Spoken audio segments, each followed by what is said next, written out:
Oke, jadi dalam materi manusia sebagai makhluk budaya, kita awali dengan pertanyaan mengapa budaya itu penting, gitu ya. Mengapa budaya itu penting?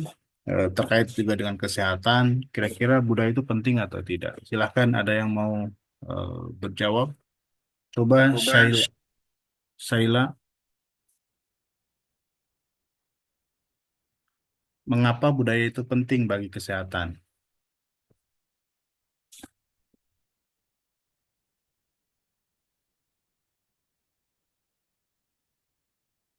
Silahkan Syaila dibuka mic-nya, dijawab.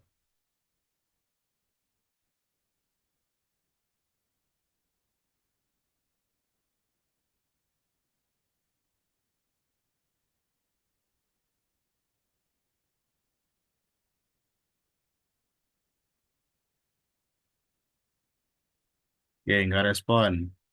Siti Amani, mengapa budaya Hadir itu juga. Ya, mengapa budaya itu penting bagi kesehatan? Karena budaya itu mempengaruhi perilaku dalam praktik medis dan interaksi dengan sistem kesehatan. Ya, karena budaya itu mempengaruhi praktik medis ya dan perilaku terkait dengan kesehatan. Oke, saya mau cerita satu hal. Eh, ini adalah Pulau Simelu ya. Pulau Simelu itu adalah salah satu pulau di masuknya ke Provinsi Aceh ya.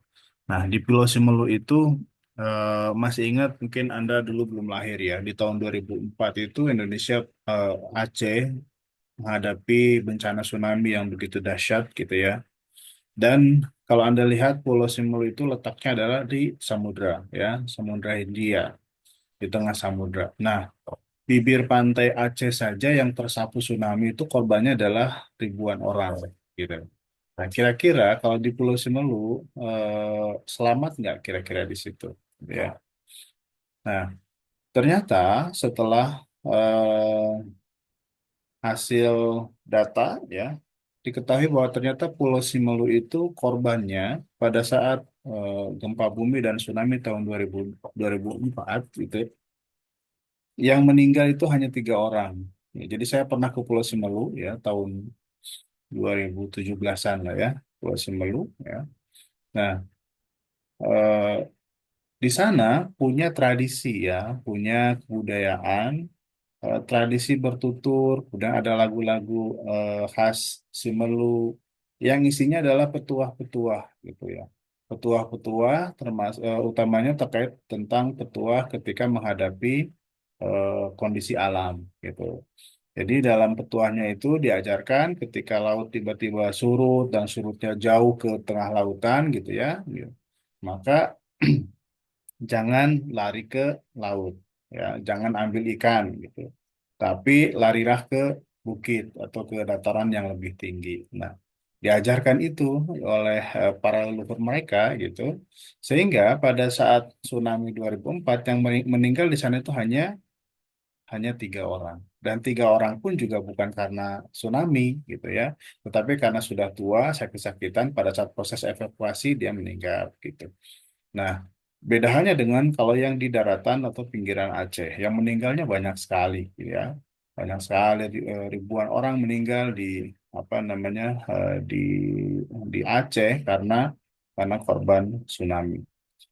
Nah, kenapa juga orang Simelu punya punya tradisi ini, ya, punya kebudayaan ini? Punya cerita Pulau Simelu dulu pernah juga eh, kena tsunami dan semua penduduk pulau itu habis gitu. Yang tersisa adalah mereka yang sedang merantau. Itu sekitar tahun 1800-an ya di catatan eh, pemerintah Belanda. Nah, dari situ para orang tua yang selamat ya di situ kayak membuat petuah-petuah untuk menghadapi situasi tsunami gitu. Jadilah yang disebut dengan SMOG ya, cerita lokal tentang bagaimana cara menyelamatkan diri dalam kondisi tsunami. Selain itu juga ada lagu-lagu khas gitu. Kalau di Sunda mungkin kayak semacam pupuh gitu ya, sejenis itu yang membuat mereka bisa selamat dalam situasi tsunami. Jadi kalau eh, Apa resiko tertinggi dari kesehatan adalah meninggal kan ya. Meninggalnya macam-macam. Bisa karena penyakit, bisa karena kecelakaan, itu juga bagian dari kesehatan. Itu. Nah, jadi dari peristiwa ini maka kita bisa menemukan bahwa budaya ya, budaya itu mempengaruhi kesehatan. Ya, dalam konteks ketika menghadapi bencana, budaya ini mampu menyelamatkan orang dari bencana tsunami ya. Jadi orang lebih aware tentang kondisi alam, kemudian dari situ mampu merespon kondisi alam berdasarkan nilai-nilai budaya yang mereka anut gitu. Namun di sisi lain juga ada budaya yang kontraproduktif ya, budaya-budaya yang bertentangan dengan nilai-nilai kesehatan. Misalnya mungkin kalau Anda suka ini ya, eh, misalnya kayak budaya pesugihan di Gunung Kawi gitu. Nah, di situ mereka harus, saya dapat cerita kalau ke Gunung Kawi itu, di antaranya juga harus ada persetubuhan gitu ya. Harus ada persetubuhan dengan orang yang nggak dikenal, jadi sama-sama orang yang ke sana, orang yang sama sekali nggak dikenal, persetubuhan dan segala macam. Dan itu kalau dari segi kesehatan kan beresiko tinggi untuk menyebabkan eh, tertular penyakit infeksi menular seksual seperti HIV dan lain-lain gitu ya. Dan bahkan muncul kesini-kesini muncul jadi tempat prostitusi di Gunung Kawi itu. Nah, Gunung Kawi itu tempat pesugihan ya, kalau Anda eh, mungkin kurang tahu. Nah, jadi eh, budaya itu punya dua sisi ya. Satu sisi sangat produktif untuk membantu kesehatan kita atau membuat kita selamat dari bencana. Tapi di sisi lain juga ada budaya-budaya eh, yang bertolak belakang atau membahayakan kesehatan. Contoh lain misalnya orang tua eh, di apa namanya di desa gitu ya. Kalau anaknya panas, kemudian mereka merebuskan apa namanya alang-alang. Kalau orang Sunda nyebutnya erih gitu ya. Akar alang-alang gitu. Jadi alang-alang itu digali, diambil akarnya gitu, dibersihkan, kemudian direbus gitu. Direbus. Nah, jadi itu eh, dijadikan obat oleh orang tua zaman dulu sebagai obat penurun panas gitu ya. Eh, Nah, ternyata eh, banyak penemuan-penemuan ilmiah ya yang menemukan bahwa akar alang-alang itu bermanfaat untuk kesehatan ya, termasuk untuk meredakan panas atau panas dalam. Makanya mungkin suka nonton iklan ya dari ekstrak alang-alang gitu kan. Nah, itu diawali dengan tradisi ya, tradisi masyarakat yang eh, menggunakan itu sebagai obat-obatan ya. Atau kalau bahasa kerennya disebutnya ethnomedicine ya, medis yang berdasarkan kepada apa namanya budaya gitu. Budaya suatu kelompok masyarakat menggunakan apa untuk pengobatan. Dari situ kemudian diteliti secara medis ya. Oh ternyata ini betul bermanfaat untuk menurunkan penyakit tertentu gitu. Nah itu adalah contoh budaya itu penting ya untuk kesehatan. Nah, tadi judulnya adalah manusia sebagai makhluk budaya. Sebelum kita menghubungkan manusia sebagai makhluk budaya, terlebih dahulu kita harus paham manusia itu apa, ya. Manusia itu apa. Nah, eh, banyak pandangan yang berpendapat tentang siapa itu manusia, apa itu manusia gitu ya, dan apa yang membedakan manusia dengan makhluk-makhluk yang lainnya. Jadi, eh, manusia itu adalah makhluk yang bertanya, ya, suka bertanya kepada dirinya, ya, tentang apapun, ya, yang ada di alam semesta ini, ya, termasuk juga bertanya tentang dirinya.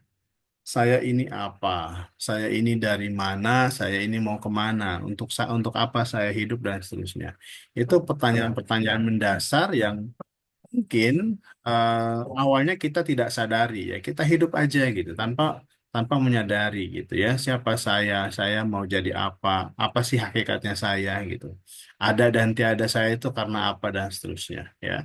Jadi karena manusia itu punya rasa ingin tahu yang tinggi, curiosity, maka manusia itu membedakan manusia dengan makhluk-makhluk yang lainnya. Mungkin ada yang berpikir bahwa monyet juga punya punya kemampuan itu misalnya. Nah, tapi kalau kita bandingkan, ya, kehidupan monyet dari dulu sampai sekarang kan begitu-begitu saja, gitu. Meskipun ada monyet yang pinter di apa namanya didoger monyet gitu ya, tapi kepintaran mereka hanya sebatas itu, ya. Dan itu juga atas latihan dari manusia, ya. Bukan dilatih oleh sesama monyet, tetapi dilatihnya oleh manusia. Yang dilatih oleh sama monyet ya hal-hal yang mendasar saja terkait dengan cara makan, cara ambil makanan, cara lompat dari ranting pohon satu ke ranting pohon berikutnya, itu saja. Tapi mereka tidak berpikir lebih jauh lagi. Bandingkan dengan manusia. Manusia sejak kalau kita yang Muslim ya, dan mungkin Nasrani juga sama ya. Ketika manusia pertama diciptakan Nabi Adam sampai sekarang, manusia itu sudah menciptakan banyak hal ya, bangunan-bangunan, kemudian teknologi-teknologi ya sampai yang terkini. Tapi kita nggak pernah melihat monyet menghasilkan mobil. Gak pernah melihat monyet membuat motor kan? Gak pernah. Tapi manusia bisa menciptakan kendaraan dari dulu yang sederhana, misalnya menggunakan kuda gitu, atau kuda ditunggangin, kuda pakai alat belakangnya seperti delman gitu ya, atau kereta kuda. Kemudian muncul mesin uap, dari situ muncul eh, kendaraan eh, sepeda motor, mobil gitu ya. Muncul sekarang kendaraan listrik. Itu semua adalah hasil manusia ya. Kita nggak pernah menemukan monyet yang bisa membuat teknologi seperti manusia. Jadi itu hakikat manusia. Nah, kemudian manusia juga dipelajari dengan berbagai pendekatan gitu ya. Ada yang common sense seperti kita kalau secara orang awam gitu ya, manusia itu apa gitu. Itu common sense, yang sifatnya masih umum gitu. Kemudian ada juga pendekatan yang ilmiah gitu. Jadi manusia itu diteliti secara ilmiah, diteliti apa namanya antropometrinya gitu ya, diteliti struktur biologisnya, diteliti psikologisnya, itu ilmiah ya. Jadi diteliti manusia, oh ternyata manusia itu punya otak, oh otak itu kemampuannya sekian dan segala macam itu adalah hasil-hasil riset ilmiah gitu. Kemudian filosofis, nah ini yang sifatnya pendekatan-pendekatan filsafat ya. Jadi manusia itu manusia itu filsafat itu bicara hakikat ya. Apa itu manusia dan apapun yang ada di dunia ini ya dipelajari oleh filsafat ya, dipikirkan oleh filsafat dimulai dengan ontologi. Ontologi itu hakikat sesuatu gitu ya. Hakikat sesuatu, apa itu gitu. Misalnya kalau makhluk hidup itu apa gitu. Itu namanya ontologi ya. Kemudian epistemologi. Epistemologi itu adalah sebuah eh, proses metodologi untuk mencari kebenaran. Ya, kebenaran sebuah pengetahuan itu namanya epistemologi. Ya, misalnya terkait dengan apanya, apanya itu tentang sebut saja tentang makhluk hidup. Nah, makhluk hidup itu apa? Makhluk hidup cirinya apa? Nah, itu namanya kajiannya adalah kajian filsafat. Ya, itu namanya ontologi. Kemudian epistemologi itu proses untuk menemukan kebenaran ilmiah dalam menemukan sesuatu yang disebut sebagai makhluk hidup. Itu jadi makanya dalam epistemologi itu bicaranya adalah proses menemukan kebenaran, menemukan oh ini tuh binatang apa gitu, ini tuh termasuk kelompok apa. Nah itu dalam kajian epistemologi. Berikutnya adalah aksiologi. Aksiologi itu cabang filsafat yang berbicara tentang bagaimana melakukan sesuatu gitu ya. Misalnya bagaimana kita menggunakan tikus sebagai hewan percobaan untuk di bidang medis gitu ya. Kan banyak percobaan medis itu menggunakan tikus ya. Tikus putih biasanya itu untuk percobaan obat, percobaan apa intervensi medis gitu ya. Itu menggunakan tikus. Nah, bagaimana cara-caranya itu ada di aksiologi gitu ya. Nah, jadi sudut pandang itu melahirkan kemudian berbagai ilmu manusia dari pandangan biologi, manusia dari pandangan sosiologi, antropologi dan seterusnya. Ya, oke. Nah, ini saya cerita terkait dengan manusia ya. Manusia itu tentu karena eh, pemikirannya berbeda-beda, kemudian religinya berbeda gitu, maka pandangan hidup tentang aksiologinya juga berbeda. Misalnya ketika ada orang yang meninggal, ya, Bagaimana cara kita menangani orang yang meninggal? Apakah dibiarkan begitu saja di tempat tidurnya, atau perlu ditangani gitu ya dengan cara-cara tertentu gitu ya. Nah, itu namanya aksiologi. Ini contoh di Desa Trunyan Bali ya. Kalau Anda pernah ke Bali, ini ada satu tempat namanya Desa Trunyan gitu. Nah, di desa ini adalah yang Anda lihat itu bukan rongsokan ya. Yang Anda lihat itu di situ adalah tempat pemakaman ya. Jadi di Bali itu selain apa namanya? Selain eh, yang kita lihat misalnya dengan jenazah itu dibakar gitu, kemudian diambil abunya gitu, juga ada cara pemulasaran jenazah berikutnya yaitu dengan cara seperti ini. Jadi jenazah yang sudah meninggal itu disimpan di ini yang seperti bambu-bambu ini ya, jadi disimpan di situ gitu. Nah, pertanyaannya itu apa nggak bau gitu ya? Nah, saya pernah ke sana dan nggak bau gitu ya. Jadi berhari-hari di situ dari mulai hari pertama meninggal sampai dia tinggal jadi tengkorak tidak menyisakan bau ya. Jadi tidak ada bau yang tercium dari jenazah-jenazah yang sudah meninggal dan dimakamkan di sana. Dan beginilah pola pemakamannya gitu ya. Oke, jadi eh, itu contoh bagaimana manusia dampak dari eh, pemikiran manusia sebagai manusia kemudian sampai menemukan apa namanya keyakinan-keyakinan tertentu dan seterusnya. Nah, dalam kehidupan nyata manusia juga tadi manusia itu punya keragaman yang berbeda. Jadi kita sebagai orang Indonesia pasti beda ya antara satu suku dengan suku yang lainnya. Bahkan antara sesama suku aja berbeda ya karakteristiknya. Misalnya sama-sama tanah Sunda ya, orang Sunda Jawa Barat lah misalnya, antara orang Subang gitu ya, orang Indramayu ya, dengan orang Bandung atau orang Cianjur, Sukabumi itu beda. Logatnya berbeda, bahasanya sedikit berbeda gitu ya. Subang lah ya, Subang misalnya dengan Tasik gitu. Itu bahasanya sama-sama bahasa Sunda, tetapi ada bahasa tertentu yang mungkin Sunda Subang lebih kasar daripada Tasik atau Garut misalnya gitu. Nah, terus misalnya lagi di Kuningan atau Majalengka ya, eh, misalnya makan itu versi halusnya mereka gitu, dengan versi halusnya orang Cianjur tuh beda gitu. Misalnya kalau orang Kuningan atau Majalengka, dahar itu halus gitu. Sama kayak di Jawa gitu ya. Tapi bagi orang Cianjur, orang Bandung, orang Priangan lah ya, orang Priangan itu kasar sekali gitu. Jadi kadang-kadang kalau kita baru pertama kali berinteraksi sama orang Kuningan, ditanya begitu tuh merasa tersinggung gitu. Karena ini kasar banget ya orang gitu. Oh, ternyata memang bahasa di sana begitu gitu ya. Nah, jadi cuma geser sedikit aja ya dari apa dari Garut ke Kuningan sudah beda. Sama-sama bahasa Sunda juga gitu, tapi sudah beda bahasanya ya. Tampilan fisiknya juga tentu ada perbedaan gitu, apalagi kalau kita membandingkan dengan antar suku di Indonesia pasti berbeda. Strata sosial pasti tentu berbeda-beda, ada yang strata tinggi ya, menengah ataupun bawah gitu ya. Termasuk juga status sosial ekonomi, ada yang miskin, menengah sama kaya sampai kaya sekali gitu ya. Apalagi kalau misalnya di eh, provinsi yang punya masih menggunakan apa namanya status sosial seperti kayak di Bali gitu ya.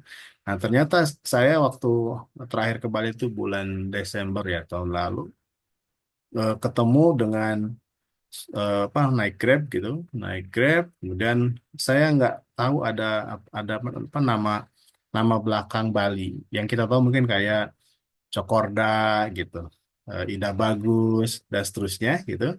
Nah, atau kadek gitu ya. Nah, saya menemukan satu nama yang saya lupa namanya ya. Nanti saya search lagi. Jadi saya baru nemu nama itu gitu. Ternyata itu salah satu kayak semacam kasta gitu. Kasta di Bali. Kalau misalnya kayak Ida Bagus tuh kan kastanya bangsawan itu ya, tinggi. Kemudian Kadek, I Gusti itu kastanya tinggi itu. Tapi kalau yang lain kastanya menengah dan bawah dan seterusnya.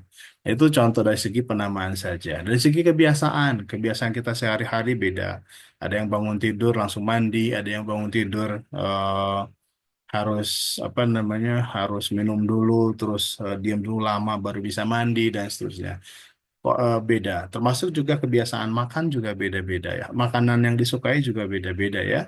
Ada yang nggak suka nasi, ada yang suka nasi terus tapi nggak suka apa dan seterusnya. Ada yang suka pakai bawang, ada yang nggak suka pakai bawang goreng. Nah itu juga macam-macam kebiasaan. Jadi simpulannya manusia itu meskipun satu jenis ya, tetapi karakteristiknya sangat beragam sekali ya. Nah,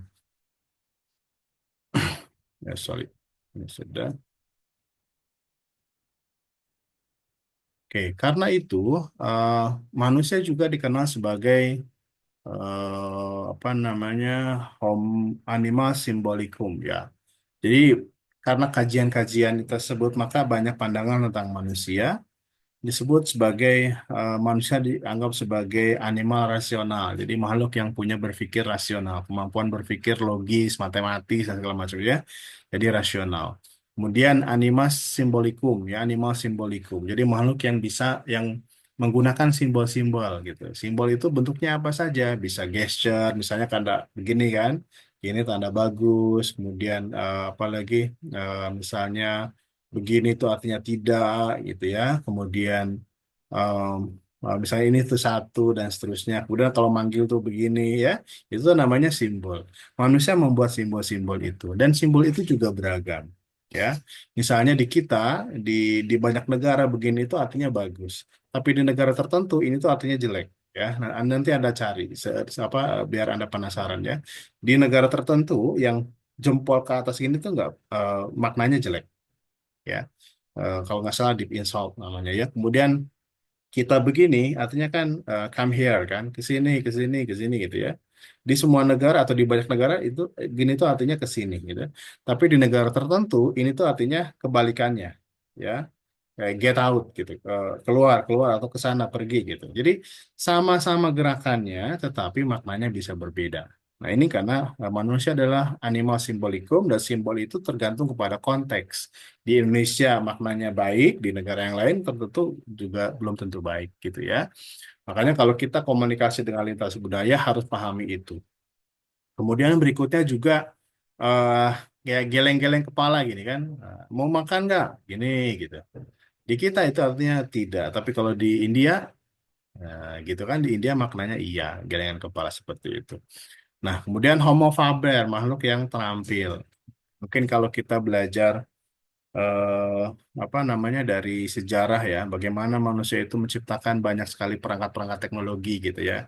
Dari zaman dulu, dari misalnya pisau zaman dulu, dari mulai menggunakan batu dan perunggu dan seterusnya sampai ke teknologi terkini. Jadi manusia memang adalah makhluk yang terampil. Homo sapien, makhluk cerdas. Dan Homo socius, makhluk yang selalu bisa bersosialisasi ya dengan sesama makhluk manusia yang lainnya dan sebagainya. Itu pandangan-pandangan hakikat tentang manusia. Nah, ini yang tadi animal simbolikum ya. Manusia itu senang membuat simbol ya, membuat simbol sebagai penanda. Nah, ini contohnya yang ada di Kalimantan ya. Nah, berikutnya manusia juga dipandang sebagai eh, apa dari perspektif antropologinya juga ada. Jadi banyak sekali teori yang menjelaskan tentang manusia ya. Mungkin tidak bisa jelaskan satu-satu ya. Nah, ini antropologi itu apa gitu ya? Antropologi itu adalah kajian tentang asal-usul keberadaan manusia. Mempertanyakan apakah beradanya manusia di ini hanya kebetulan saja atau hasil dari evolusi. Ya. Kemudian struktur metafisik manusia itu apakah manusia itu terdiri dari badan saja, jiwa saja, atau badan dan jiwa dan seterusnya. Ya, ini kajian-kajian antropologi. Saya anggap saya lanjutkan ya. Nah, pandangan-pandangan berikutnya mengerucut kepada simpulan bahwa pertama manusia adalah makhluk makhluk Tuhan. Karena makhluk Tuhan, maka manusia itu dianggap sebagai makhluk yang lebih lebih apa namanya lebih lemah ya dibandingkan Tuhannya. Maka dari itu mereka menyembah Tuhannya. Nah, itu disebut sebagai makhluk makhluk Tuhan. Nah, kita kita misalnya hari ini berpuasa yang Muslim ya. Nah, puasa itu maknanya adalah kita sedang beribadah kepada Tuhan. Gitu. Nah, jadi eh, manusia sebagai makhluk Tuhan artinya kita menempatkan Tuhan sebagai zat yang maha tinggi, yang maha kaya. Jadi kita minta kekayaan sama Tuhan gitu ya. Kemudian minta tolong sama Tuhan. Jadi makhluk sebagai makhluk Tuhan. Kemudian karena manusia sebagai makhluk Tuhan, maka muncul ibadah-ibadah ya dan seterusnya yang bentuk-bentuk penghambaan kita kepada Tuhan gitu. Nah, pandangan manusia ada dua menurut dua perspektif ya tentang asal-usul manusia dan alam semesta. Yang pertama adalah pandangan evolusionisme ya. Pandangan ini memandang bahwa manusia itu tercipta dengan sendirinya ya, bukan karena ada yang menciptakan gitu. Nah, ini yang melahirkan kemudian teori evolusi ya, yang digawangi oleh Charles Darwin dan lain-lain gitu. Kemudian pandangan yang kedua memandang bahwa manusia ya, alam semesta termasuk manusia yang ada di dalamnya itu adalah hasil ciptaan ya, creative cause ya, atau personality yang kita sebut sebagai Tuhan. Jadi ada yang menciptakan kita, ada yang menciptakan alam semesta gitu. Ini pandangan kreasionisme. Nah, ini contohnya Thomas Aquinas ya. Kalau di Muslim filosof seperti Imam Al-Ghazali gitu. Nah, karena manusia sebagai makhluk Tuhan, ini implikasinya apa? Ya, dalam pendidikan misalnya diajarkan bagaimana sejak kecil diajarkan bagaimana cara sholat, cara baca Quran dan lain-lain gitu ya. Nah, kemudian juga di medis juga diajarkan pendekatan-pendekatan medis yang sebelum operasi itu doa dulu gitu ya. Kemudian di instalasi medis itu pasti ada tempat ibadah gitu. Kemudian kalau ada orang yang mau meninggal itu ada tenaga khusus gitu ya. Saya punya saudara kerjanya di rumah sakit, kerjanya adalah menuntun orang yang sudah mau meninggal gitu ya. Kalau mungkin bahasa kitanya kayak talkin gitu ya, talqin. Jadi pada saat orang itu sudah mau meninggal, dituntun baca la ilaha illallah dan seterusnya. Nah, ternyata yang kayak gitu kan tidak hanya di rumah sakit Muslim saja gitu ya. Rumah sakit yang berbasis agama Katolik gitu, Kristiani juga ada ya, dan di agama yang lain juga ada. Jadi dipandu untuk pada saat saat-saat terakhir sebelum azal gitu. Nah, kemudian berikutnya ada pandangan, apakah manusia ini badan saja, fisik saja, atau roh saja? Nah, dari sini muncul ada beberapa pandangan. Yang pertama adalah pandangan materialistik, ya. Yang kedua adalah pandangan idealistik, dan yang ketiga adalah dualistik, ya. Dan juga ada lagi pandangan manusia sebagai kesatuan badan dan ruh. Ya. Pandangan yang pertama adalah pandangan materialistik. Ini pandangan bahwa yang paling berharga, yang paling esensial dari manusia itu adalah badannya, ya, fisiknya, bukan jiwanya atau rohnya. Nah, maka dari itu yang mereka pentingkan itu adalah kesehatan fisiknya. Ya. Jadi sementara kejiwaan itu akan ngikutin gitu ya, hanya sebagai resonansi saja. Jadi makanya kalau muncul yang mungkin suka Anda dengar ya, mens sana in corpore sano. Artinya apa? Dalam tubuh yang sehat ada jiwa yang kuat. Itu mens sana in corpore sano. Nah, artinya dia pandangannya masih materialistik. Jadi kalau badannya sehat, jiwanya akan kuat, gitu. Padahal tidak selalu. Banyak yang badannya sehat tapi jiwanya rapuh. Jiwanya tidak. Coba mainlah ke misalnya rumah sakit jiwa yang ada di Cisarua. Orangnya fisiknya itu sehat-sehat, cantik, bersih, badannya tegap gitu kan. Tapi jiwanya nggak sehat, sakit jiwa gitu. Jadi artinya pandangan ini ya mungkin di satu sisi ada benarnya, tapi di sisi lain tidak sepenuhnya benar gitu. Nah, orang yang kategorinya materialistik, mungkin kalau Anda lebih mementingkan, lebih sering ke skincare ya, skincare daripada ke masjid ya, lebih lebih sering ke skincare daripada pengajian. Nah, itu tipikal yang materialistik ya, ingin memperhatikan apa namanya, memperindah wajah gitu ya, tapi kurang memperindah akhlak. Nah, ini contohnya orang yang eh, hakikatnya dia fokus ke materialistiknya. Berikutnya adalah idealistik. Nah, ini bertolak belakang dengan yang tadi ya. Ini menganggap bahwa esensi dari manusia itu adalah jiwanya, ya, jiwanya, spiritnya, rohaninya, ya. Jadi yang paling penting dari manusia itu bukan fisiknya, gitu, tetapi pikirannya, jiwanya, ya, psikisnya, rohaninya itu yang paling penting. Ini adalah pandangan-pandangan idealistik. Ini ada benarnya juga, mungkin ada benarnya. Mungkin kalau Anda suka membaca tentang histori Palestina, gitu ya. Dulu itu ada namanya Syekh Ahmad Yasin. Syekh Ahmad Yasin itu sudah tua, gitu. Dia pelopor gerakan Intifadah ya. Syekh Ahmad Yasin itu sudah tua di kursi roda, kemudian lumpuh ya. Karena sudah lumpuh di kursi roda begitu. Tetapi setiap ucapannya itu didengarkan oleh banyak orang. Artinya fisiknya dia udah nggak sehat, sudah lumpuh gitu. Tetapi pikirannya, kemudian rohaninya itu sangat kuat ya dan menginspirasi, menggerakkan para apa namanya pejuang-pejuang Palestina untuk kemerdekaan. Nah, ini adalah contoh idealisme ya. Berikutnya selain itu juga ada dualisme. Nah, memandang bahwa manusia itu ada pendekatan jiwanya ada gitu. Kemudian apa namanya? Fisiknya juga ada gitu. Nah, itu namanya dualisme. Jadi dia memandang penting dua-duanya, memandang penting dua-duanya. Oke?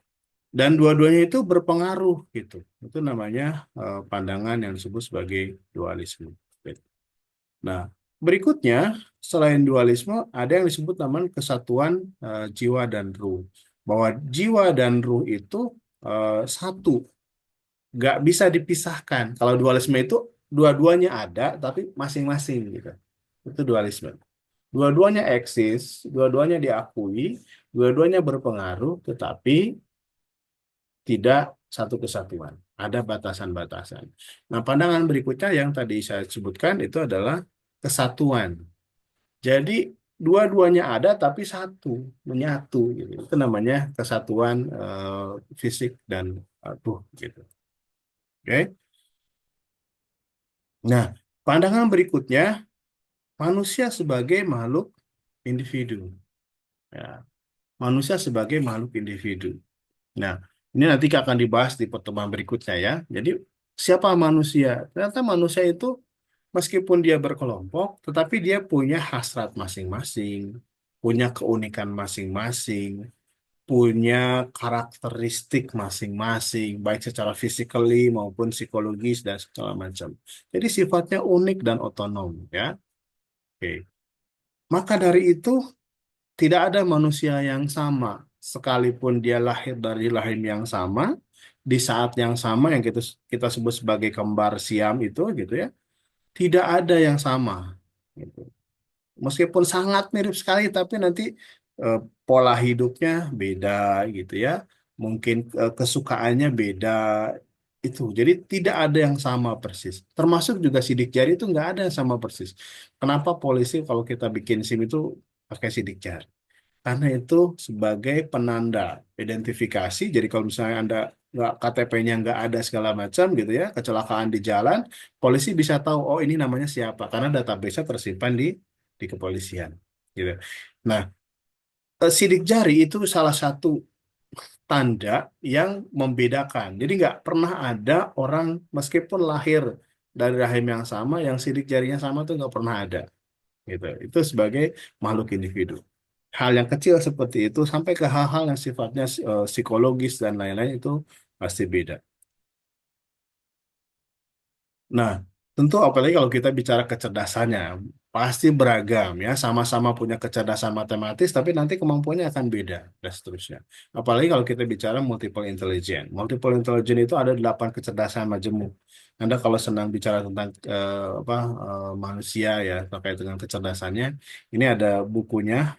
Anda bisa cari buku. Penulis aslinya adalah Howard Gardner ya. Howard Gardner itu peneliti atau yang mencetuskan yang disebut dengan konsep tentang multiple intelligence atau kecerdasan majemuk. Nah, manusia juga sebagai makhluk sosial yang tidak bisa hidup sendiri, dia harus bersama dengan orang lain. Kemudian manusia sebagai makhluk budaya. Nah, ini yang akan kita bicarakan di hari ini secara mendalam. Manusia sebagai makhluk budaya itu memiliki inisiatif ya dan kreatif menciptakan kebudayaannya. Jadi ada dua pandangan. Pertama, manusia sebagai eh, makhluk yang dipengaruhi oleh budaya, tetapi di sisi lain manusia juga dipandang sebagai makhluk yang menciptakan budaya itu sendiri, ya. Dan manusia itu berbudaya. Misalnya Anda pakai kerudung itu produk budaya. Anda pakai pakai kacamata, kacamata itu adalah produk budaya. Anda pakai batik, itu juga produk budaya. Saya pakai headset, kita pakai Zoom itu juga adalah produk budaya. Jadi selama kita hidup, dari mulai lahir, anak begitu lahir kan langsung diazanin ya, yang Muslim ya. Baru aja brojol udah diazanin sama ayah Anda gitu ya. Nah, diazanin itu juga nuansa agama. Tapi setelah itu, nah, Anda misalnya nggak boleh ini, nggak boleh itu kan, misalnya pada saat bayi bayi masih kecil tuh kemudian dibacain apa gitu ya, kemudian tali pusarnya diapain dulu sebelum dikubur dan segala macam itu adalah budaya. Anda pada saat bisa dikasih nama, kalau orang Sunda tuh kan dikasih nama tuh pakai bubur bodas, bubur berem. Nah itu adalah budaya. Jadi baru kita lahir aja sudah ada treatment tersendiri kepada kita tentang budaya. Terus kemudian orang tua bisa makin besar, Anda diajarin tentang berbahasa gitu ya, menggunakan bahasa misalnya tentang apa namanya makan gitu. Mamam itu kan bukan bahasa Inggris ya. Mamam itu bahasa Sunda versi untuk anak-anak. Mam gitu kan. Eh Kurang kali emam, ya, abdi dahar, bapak tuang, itu kan. Jadi emam, emam tuh jadi dipendekin jadi mamam gitu kan. Nah itu contoh. Jadi sejak kecil itu kita sudah dikenalkan dengan produk budaya, sudah diperlakukan ya sesuai dengan treatment budaya di wilayah setempat gitu. Ya. Nah, dari situ semakin dewasa kita juga semakin diajarkan juga tentang apa namanya tata krama ya. Misalnya kalau mau berangkat sekolah, berangkat kuliah itu salaman dulu sama orang tua ya, pamit salaman gitu seterusnya. Pas pulang juga sama salaman. Nah, salaman itu kalau di Eropa nggak ada gitu. Kalau di negara Arab juga nggak ada. Negara Arab tuh kalau ketemu ya, hidung ketemu hidung gitu. Kayak ciuman hidung gitu kalau di Arab. Kalau di kita kan nggak gitu. Kita kan cium tangan dan segala macam. Jadi itu contoh budaya ya.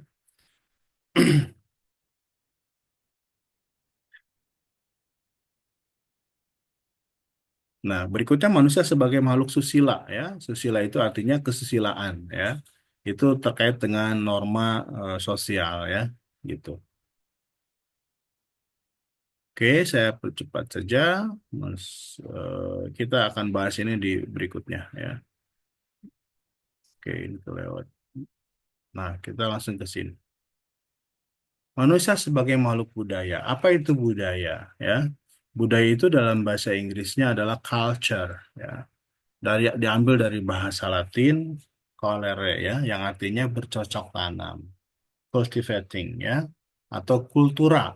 Misalnya Anda suka suka dengar misalnya hortikultura gitu, sayuran hortikultura, gitu kan ya. Itu artinya ibadah atau sembahyang atau worship gitu. Nah, jadi kemudian bahasa itu diserap, bukan diserap ya. Dalam versi bahasa Indonesia, budaya itu berasal dari bahasa Sanskerta budaya. Ya, budaya itu bentuk jama dari budi. Budi itu artinya budi, berbudi. Nah, apa namanya berakhlak gitu ya, atau akal gitu. Ditafsirkan sebagai perkembangan dari kata majemuk budidaya yang berarti dari budi yaitu berupa cipta, ya, karsa dan rasa. Nah, pandangan-pandangan budaya atau definisi budaya para ahli sudah banyak memberikan definisi, misalnya Koncoraningrat ya, dalam tulisan ini mendefinisikan keseluruhan sistem gagasan, ya, tindakan, hasil karya manusia dalam rangka kehidupan masyarakat yang dijadikan milik dari manusia dengan cara belajar. Jadi dalam budaya itu, menurut Koncoraningrat, pertama ada sistem gagasan. Ya. Sistem gagasan itu pikiran-pikiran manusia. Misalnya gini, kita harus pakai baju supaya terlihat sopan. Sopan nggak kalau Anda ke kampus nggak pakai baju? Nggak sopan. Nah, itu adalah sistem gagasan. Anda kalau ketemu dosen, cuek bebek atau nyapa? Nyapa. Nah, itu adalah sistem gagasan. Oke? Nah, kalau misalnya ketemu dosen, siapa yang nyapa duluan? Dosennya kah atau mahasiswanya kah? Nah, itu adalah sistem gagasan. Ya. Jadi muncul aturan-aturan gitu ya, itu adalah sistem gagasan. Kemudian tindakan, perilaku nyatanya. Jadi perilaku nyata yang kita tunjukkan itu adalah manifestasi dari budaya, hasil karya manusia. Misalnya eh, perilaku manusia ketika hujan. Ketika hujan, Anda lagi pakai motor, ya, kemudian hujan. Apa yang Anda lakukan? Anda berteduh. Nah, perilaku berteduh itu budaya, budaya, ya, budaya. Jadi eh, perilaku kita itu menunjukkan apa yang sudah kita peroleh sejak kecil, lihat orang tua, oh begitu caranya. Nah, itu budaya turun-temurun ya. Kemudian hasil karya manusia, apapun hasil karya manusia, buku itu hasil karya manusia. Kemudian art apa namanya alat-alat Anda di TLM ya mengenal banyak apa teknologi medis ya itu juga hasil karya manusia. Itu juga produk budaya gitu. Kalau di Sunda misalnya yang bidang seni angklung, wayang, kemudian kacapi ya, seruling ya, suling Sunda misalnya itu juga bagian dari produk budaya gitu. Oke, kemudian berikutnya lagi menurut Taylor ya, keseluruhan yang kompleks meliputi pengetahuan. Jadi pengetahuan yang kita miliki itu adalah produk budaya ya. Misalnya orang Sunda itu contoh lah ya, eh, orang ada orang Tasik di sini. Orang Tasik itu kalau nggak salah ada nanti pantangan Galunggung ya. Jadi nggak boleh bepergian di hari apa gitu. Ya. Nah itu contoh hasil budaya. Kenapa itu muncul? Karena dulu ketika Gunung Galunggung meletus, kalau mungkin kita suka baca sejarah ya, Gunung Galunggung itu meletus itu nggak ada tanda-tanda. Gitu. Kalau gunung yang lain itu kalau mau meletus itu suka ada tanda dulu kan, misalnya binatang turun segala macam gitu. Nah di di sejarahnya Gunung Galunggung itu tiba-tiba meletusnya itu gitu, atau peringatan dininya itu kurang gitu, sehingga masyarakat kita itu kaget gitu dengan meletusnya Gunung Galunggung. Maka dari itu ya muncullah kepercayaan di orang Tasik ada namanya pantangan Galunggung. Jadi jangan bepergian di hari saya nggak tahu ya Gunung Galunggung itu meletusnya di hari apa gitu. Jadi jangan bepergian di hari itu gitu. Jadi kalau mau nyaba atau bepergian jauh-jauh ya jangan di hari tersebut. Saya lupa harinya ya, Rabu atau apa gitu ya. Gitu. Nah, pengetahuan, kepercayaan, kesenian. Ya, misalnya kayak di Jawa Barat itu ada kesenian, misalnya Jaipong, Degung, gitu ya, Pop Sunda. Itu adalah produk budaya. Ya. Hukum moral, moralitas orang Sunda itu tentu berbeda dengan moralitas suku bangsa yang lainnya, gitu ya. Nah, kemudian adat dan berbagai kemampuan serta kebiasaan yang diperoleh manusia sebagai anggota masyarakat.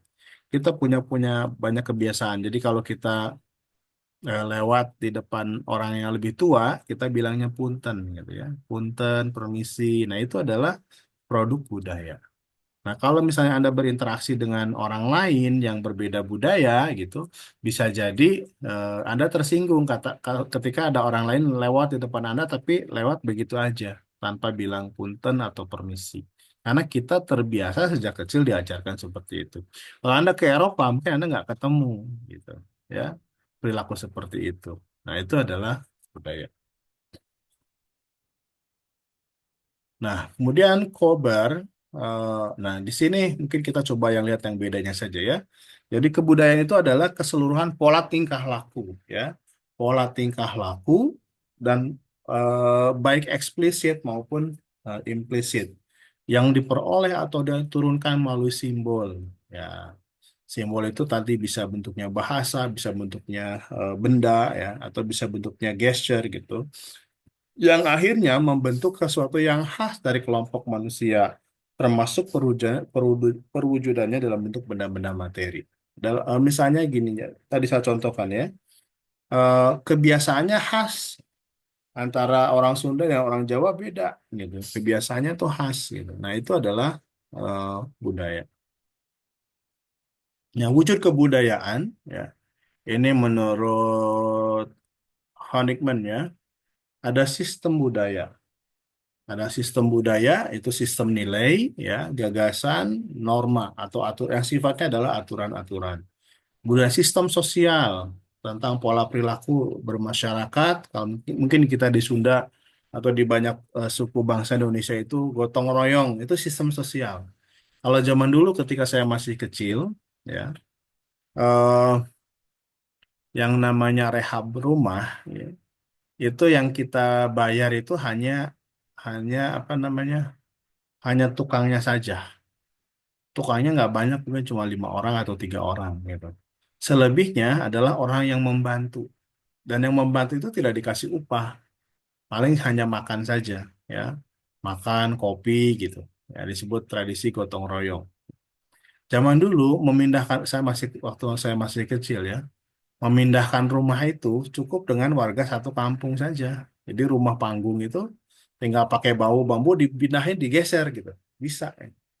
Kalau sekarang dengan individualistik, wah itu bayarannya mahal gitu ya. Nah, itu sistem sosial ya, sistem sosial. Berikutnya artefak ya, bentuk-bentuk fisik seperti kayak bangunan ya, perkakas. Misalnya kita muncul di Sunda itu punya apa namanya senjatanya kujang, itu contoh artefak ya. Kemudian keraton itu wujud dari artefak. Itu adalah hasil dari kebudayaan. Nah, ada yang orang Serang di sini, orang Pandeglang. Nah, ini contohnya di Baduy ya. Saya pernah ke Baduy, pernah nginap di Baduy Dalam. Jadi kalau Anda ke Baduy, di sini juga kita ambil contoh ya. Kita ambil contoh sebuah kebudayaan. Di Baduy itu ada dua ya, ada Baduy luar dan Baduy dalam.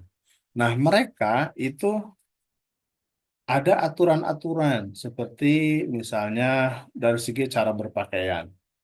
Pakaian Baduy luar dengan Baduy dalam itu berbeda. Yang tampak di layar ini adalah Baduy Baduy dalam. Jadi atasannya putih, bawahannya kayak hitam gini ya. Itu namanya Baduy dalam. Kalau Baduy luar atasannya agak beda, ada warnanya tersendiri. Kemudian lihat mereka itu nggak boleh pakai sendal. Jadi kemanapun pergi nggak boleh pakai sendal. Mungkin kalau di daerah sekitar Jabodetabek suka lihat ya orang Baduy yang mungkin lagi jual madu segala macam ya. Mereka nggak pakai sendal. Kemudian mereka juga dilarang menggunakan teknologi-teknologi modern. Misalnya kendaraan, itu mereka tuh nggak boleh naik sepeda, pakai motor, pakai mobil, pakai kereta itu nggak boleh. Jadi mereka kalau pergi ke Jakarta ya jalan kaki gitu. Dari Baduy sampai ke Jakarta itu jalan kaki. Nah ini mereka. Nah kemudian kalau yang ketahuan, misalnya di Baduy luar atau Baduy dalam, kalau ketahuan ada yang punya sendal, itu ada hukumannya, gitu.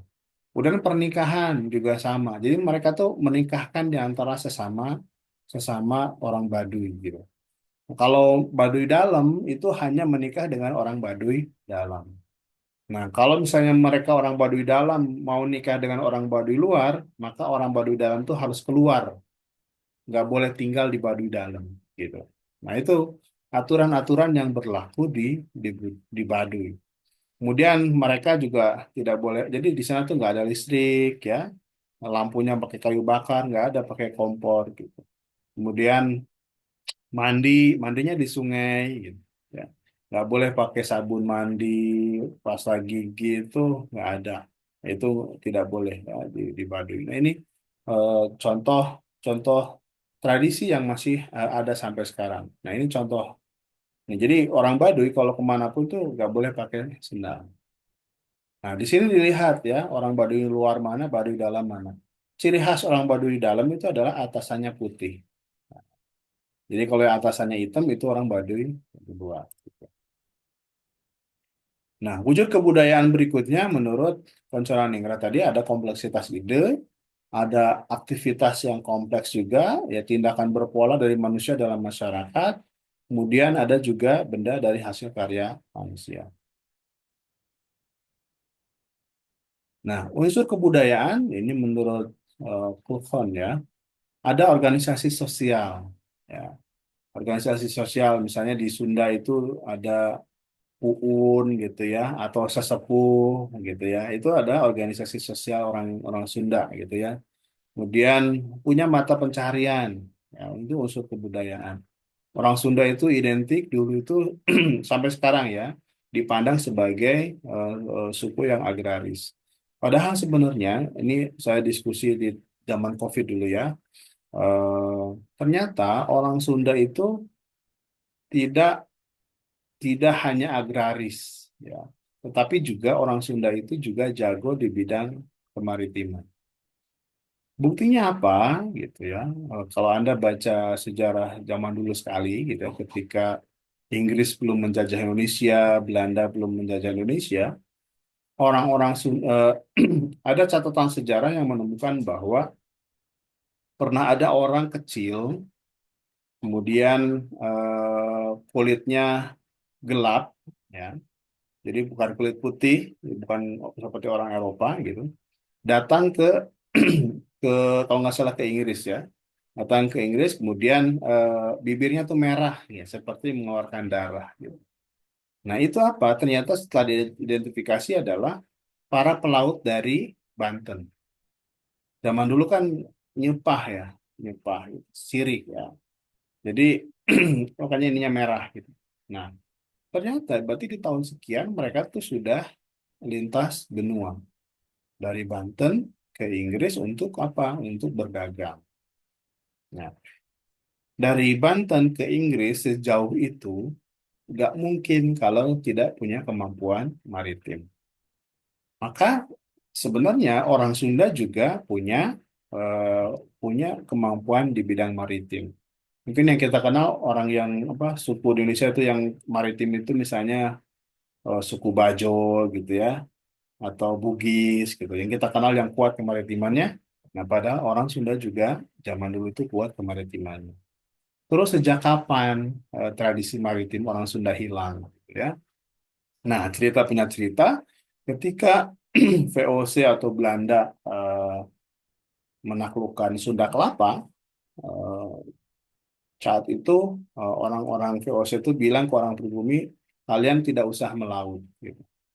Laut itu susah, laut itu berbahaya, laut itu sulit. Kalian nggak akan sanggup untuk berlayar. Ya, teknologi kalian nggak akan sanggup. Kalian berladang saja, gitu.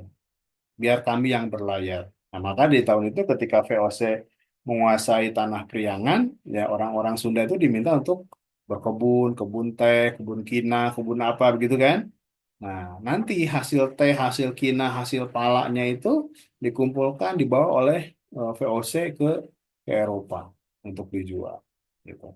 Nah, doktrin itu dari VOC kepada orang-orang Sunda, maka sampai sekarang orang Sunda itu lebih kuat di bidang agrarisnya.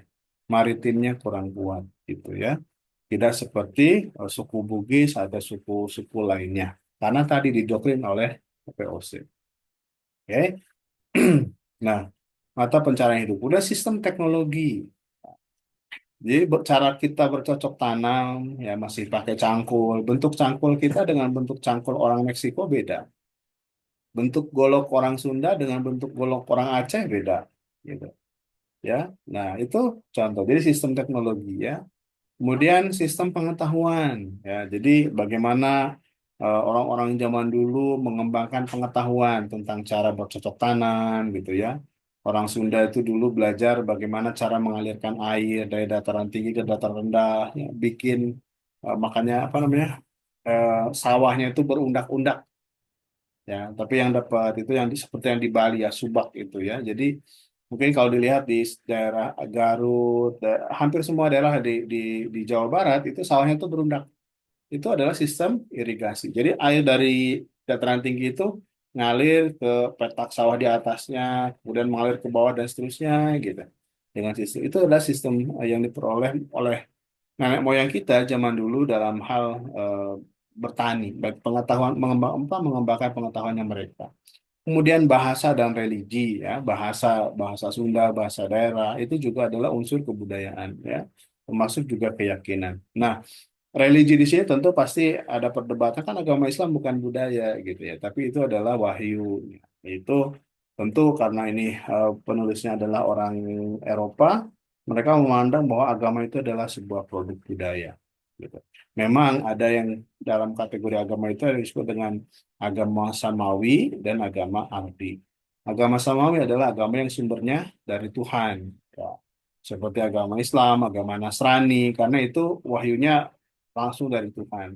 Tapi ada juga agama ardi, agama yang diciptakan oleh oleh manusia sendiri, ya. Dan banyak agama-agama yang disebut kategori agama yang dibuat oleh manusia.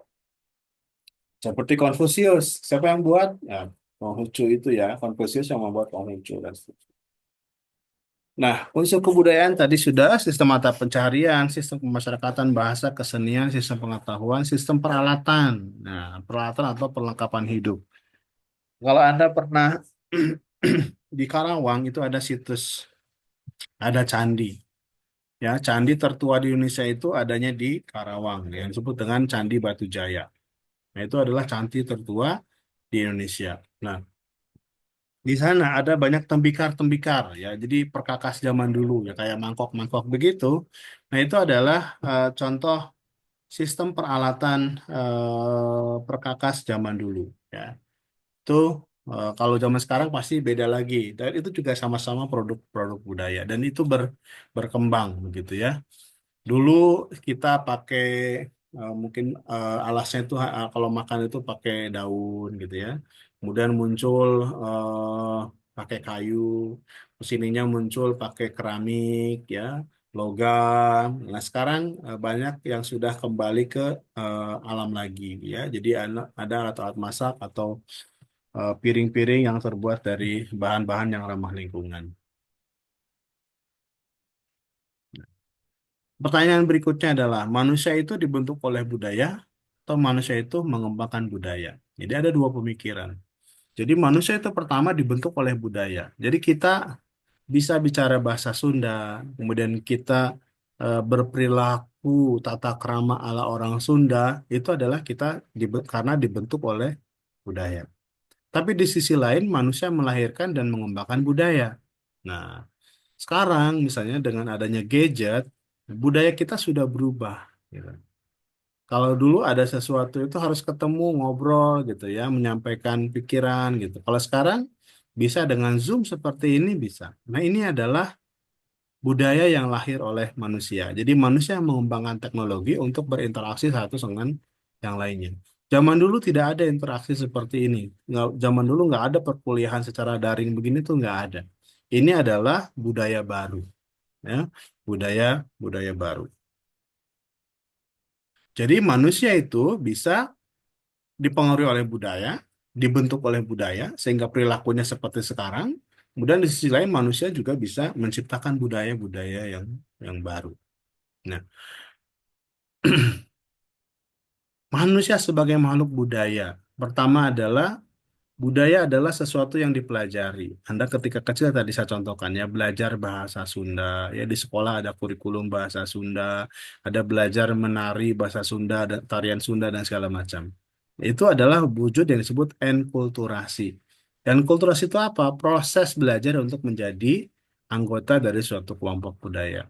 Karena Anda terlahir dari suku Sunda, maka Anda sejak kecil diajari bagaimana cara hidup sebagaimana orang Sunda, supaya Anda ketika besar tidak dianggap sebagai manusia yang aneh di kalangan orang Sunda, gitu.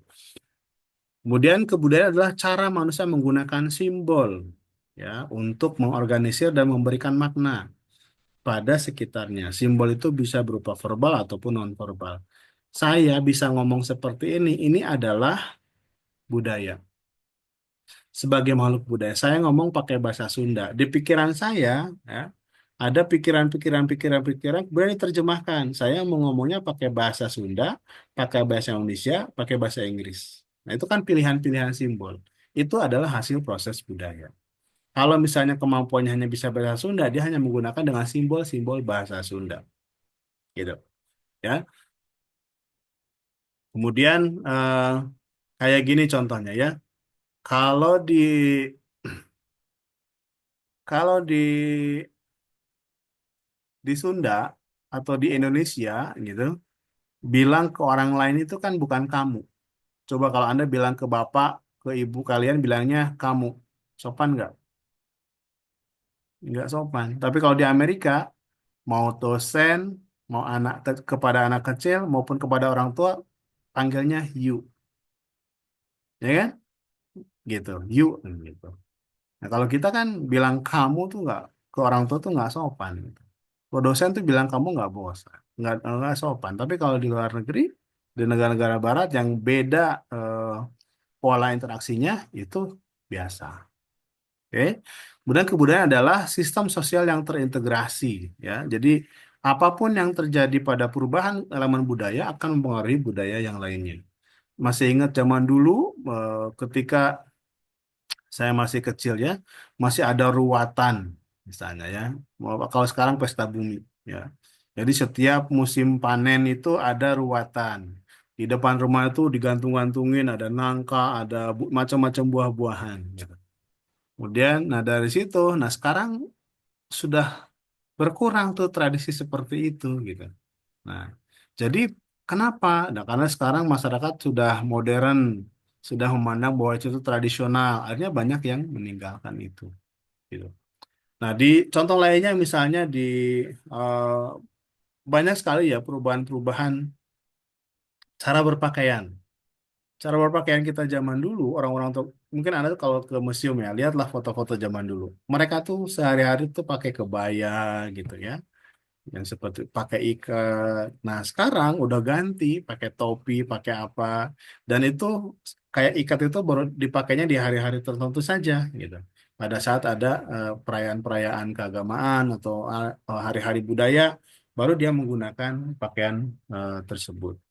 Kemudian tadi kebudayaan itu mencakup eh, apa namanya norma dan nilai ya.